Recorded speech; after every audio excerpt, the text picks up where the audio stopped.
La costa del Pacífico Asiático se ha vuelto una de las regiones más prósperas de las últimas décadas. Sus economías se conectan con el resto del mundo por medio de rutas comerciales. Una de las más importantes pasa por el Estrecho de Malaca, que está entre Indonesia, Malasia y Singapur. Singapur, una ciudad-estado de 728,6 kilómetros cuadrados, más o menos como el tamaño de Andorra, con una población de 5,6 millones de habitantes. La mayoría de su territorio se encuentra en una isla al sur de Malasia.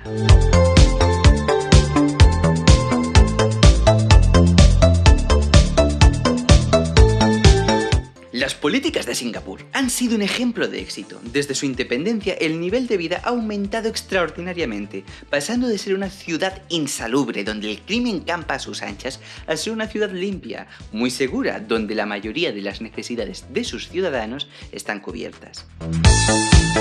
Además, convirtiéndose en uno de los países más ricos por renta per cápita.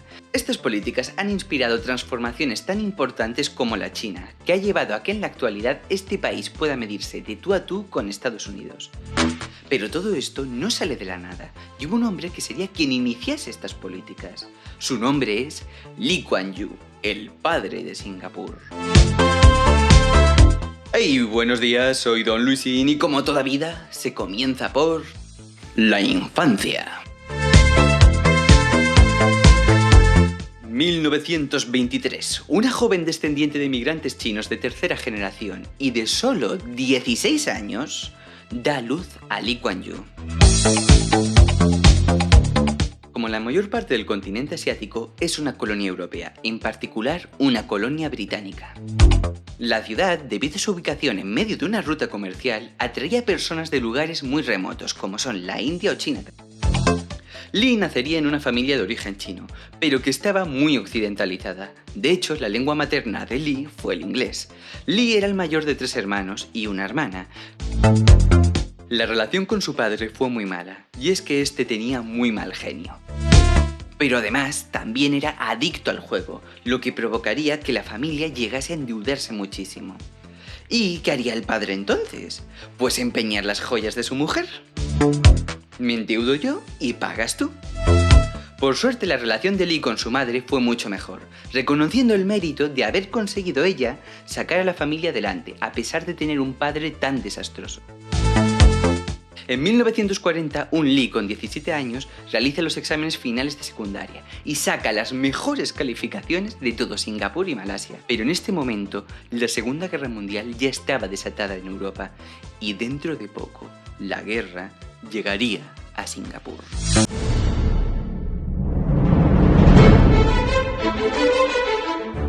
Ocupación japonesa y estudios en Inglaterra.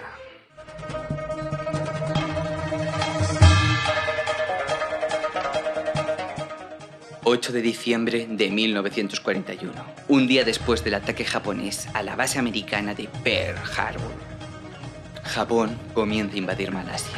El gobernador de la isla, a pesar de conocer que a pocos kilómetros se estaba produciendo esta invasión, actuando de forma extremadamente incompetente, no realiza ningún preparativo. En cuestión de horas, Japón bombardea Singapur. Unas 100 personas murieron esa noche. Miles más morirán pronto. Y en menos de 3 meses, Singapur es ocupado.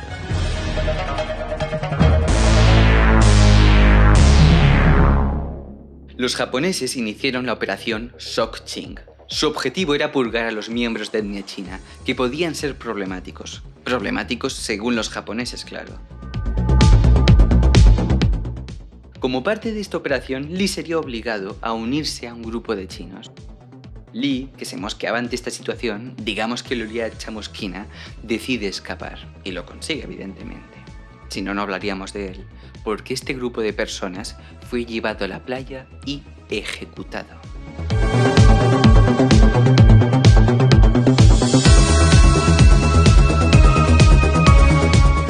En 1945, Japón se rinde y Reino Unido recupera el control de Singapur. Un año después del fin de la guerra, Lee se va a Inglaterra a estudiar Derecho. La Segunda Guerra Mundial dejó un gran impacto en la percepción de las colonias. Antes de esto existía la creencia de que lo europeo era superior y que las colonias eran una forma de ayudar a las gentes que eran colonizadas. Pero cuando los japoneses ocuparon las colonias, esa superioridad de los europeos se puso en duda. Lee se convence de que los ingleses no tienen interés real por ayudar a sus colonias, por lo que ve la necesidad de independizarse. Desarrollaría entonces la idea de que Singapur no podría sobrevivir sola, por lo que debería unirse con Malasia. Lo que en realidad es bastante normal que pensase esto, porque es que en ese momento Singapur se encontraba en una localización súper estratégica. Y claro, el resto de potencias, digamos que en ese momento eso de conquistar territorio no estaba tan mal visto. Y claro, si tú no tienes defensa y estás en un sitio donde todo el mundo quiere estar, pues es un riesgo muy importante.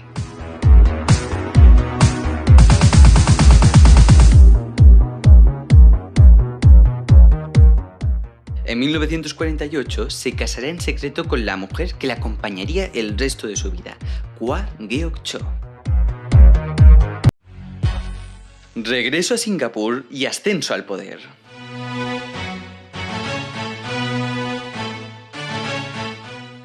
...1950... un licenciado en Derecho de 27 años, Lee Kuan Yew, regresa a casa, decidido a liberar Singapur y Malasia del dominio colonial.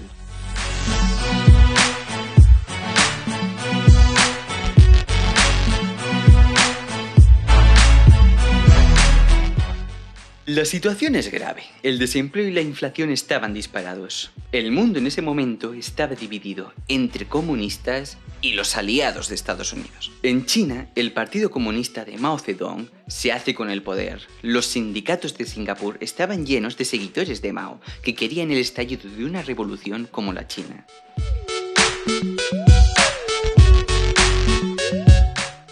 En este contexto, Lee prepararía su entrada a la política, ofreciendo servicios gratuitos a los sindicatos, con lo que iría forjando una base electoral para cuando se presentasen las próximas elecciones.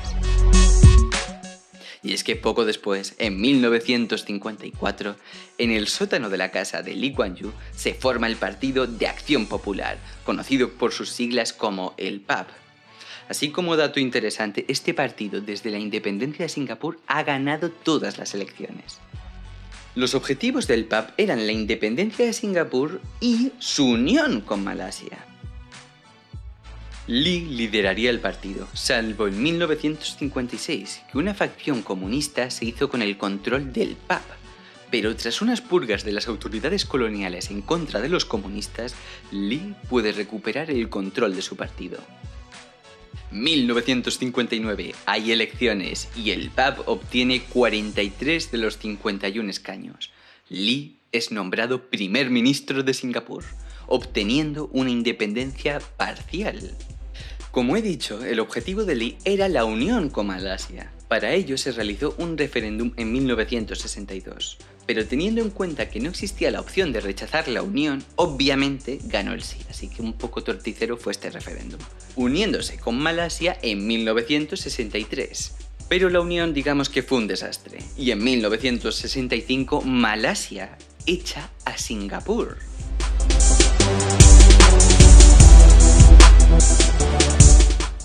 Y os preguntaréis, ¿por qué Malasia echa a Singapur? La principal causa fue la tensión racial. Esto daría para otro vídeo, pero muy resumidamente. Malasia, tras la independencia, quiere construir un Estado-nación en base a la identidad malaya, por lo que irá discriminando al resto de etnias. En Singapur, estas políticas de discriminación eran mal vistas, fundamentalmente también porque en Singapur es que hay una variedad étnica brutal, y de hecho la etnia más grande es la china, no la malaya. Entonces, en las próximas elecciones generales que había en Malasia, el partido de Lee Kuan Yew, el PAP, se presenta en contra de estas políticas identitarias, obteniendo el 2,5% de los votos.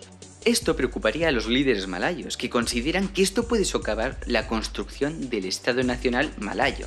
Porque claro, si queremos que todos sean malayos y de repente pues te salen cosas como no, aquí también hay indios y chinos, pues le jodes el invento. Así que en el Parlamento malayo deciden expulsar a Singapur de Malasia. Y esto fue un palazo para Lee. Al proclamar la independencia, de hecho, es que no pudo ni contener las lágrimas. Llegó a sufrir una pequeña depresión. Y es que, casi de los 20 años, tenemos que tener en cuenta esto, señores, Lee soñaba con esta unión, es decir, y ahora tenía creo que unos 40 años, 20 años aquí luchando por esto para que 2 años de unión después te echan. El despertar de Singapur. Tras la independencia, en 1964, Lee es el primer ministro de una nación independiente, con una economía que se evaporaba y ni un solo soldado entrenado para defenderla. Pero es quizás esta situación tan adversa lo que obligó a Lee a ser muy cuidadoso con sus próximas decisiones, ya que un error podría mandar a Singapur a freír pimientos.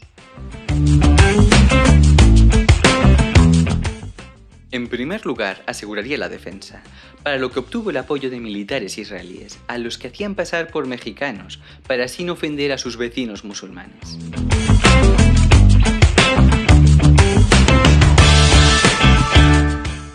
En segundo lugar, evitar conflictos étnicos, para lo que se aplican medidas legales que busquen el equilibrio entre estas etnias, que no se discrimina a nadie.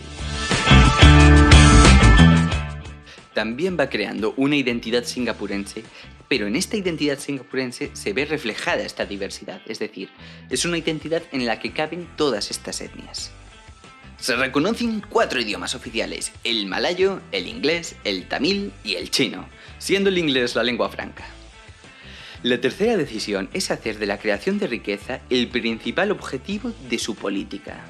Para ello haría muchas cosas, crear un marco legal y fiscal atractivo, facilitando el desarrollo de las actividades económicas. Embellece la ciudad y la sanea. Tenemos que tener en cuenta que en Singapur antes era pero que muy sucio, era un pantanal, eso era un nido de enfermedades, nadie quería vivir allí, y claro, si nadie quiere vivir allí, tampoco vas a traer a la gente que tiene dinero. Así que esto, embellecer la ciudad y sanearla era muy importante. No malgasta nada de dinero, haciendo que los servicios públicos sean lo mejor posibles, pero con la mínima cantidad de dinero. Vamos, lo que se llama ser eficientes. Se controla la corrupción y el crimen. De hecho, Singapur es de los lugares más seguros y con indicadores más bajos en estos aspectos. Y como último, adoptó una posición neutral en la política internacional, lo que permite a Singapur hacer negocios con todo el mundo, porque se lleva bien con todo el mundo. Con chinos, comunistas, capitalistas, con todo el mundo.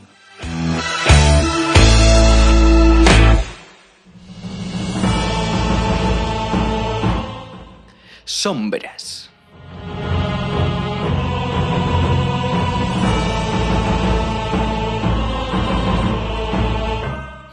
A pesar de sus éxitos, no todo lo que reluce es oro, y Lee ha realizado acciones que como mínimo a nuestros ojos van a resultar polémicas.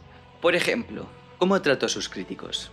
Lee usaba todos los medios disponibles a su alcance para destrozar a sus rivales. Era muy habitual restringir la libertad de expresión y muchas libertades civiles. Además, aumentó el uso de castigos físicos, como es la pena de azotes, que se aplica en más de 35 delitos hoy en día. Retirada de la política. 1990. La URSS se está desintegrando y un Lee, con 67 años, deja el liderazgo del partido y tampoco se presentará al cargo de primer ministro en estas elecciones. Pero permanecería en el gobierno, con las figuras de ministro principal y ministro mentor, que ambas funciones se supone que eran solo de asesor. Este movimiento podría deberse a un intento de Lee de asegurar la transición dentro del partido y también del propio Singapur. El liderazgo sería tomado por Goh Chok Tong, que estaría aquí más o menos 10 años, en plan, tanto liderando el partido como Singapur, y luego después sería sucedido por el hijo del propio Lee Kuan Yew, Lee Hsien Loong, que es el actual primer ministro de Singapur. En 2011, con 88 años, un Lee que mostraba signos de enfermedad y con una población que ya no le veía con tan buenos ojos, deja la política. Enfermedad y muerte. 2013. Lee ingresa en el Hospital General de Singapur. acaba de sufrir una arritmia cardíaca. Por primera vez en su carrera como político, Li se pierde la cena de Año Nuevo chino en su distrito electoral y su salud va empeorando hasta que en 2015, con 91 años, Lee Kuan Yew fallece. Conclusiones. Lee Kuan Yew es una de las figuras más relevantes del siglo XX. Se le puede considerar el fundador de los valores asiáticos, que inspirarían a otros líderes como Deng Xiaoping. Deng Xiaoping, dirigirá toda la transformación que ha llevado a China a ser una superpotencia. Vamos, que es Estados Unidos y después China, y hay quien diría que al revés. Lee Kuan Yew no era una persona dada a las emociones. Su carácter era severo y testarudo, pero cogió el timón de Singapur en un momento en el que nadie apostaba por este país. Si un líder es juzgado comparando cómo era el país cuando llegó y cómo es cuando lo deja, creo que a pesar de sus muchas sombras, podemos considerar a Lee Kuan Yew un buen líder.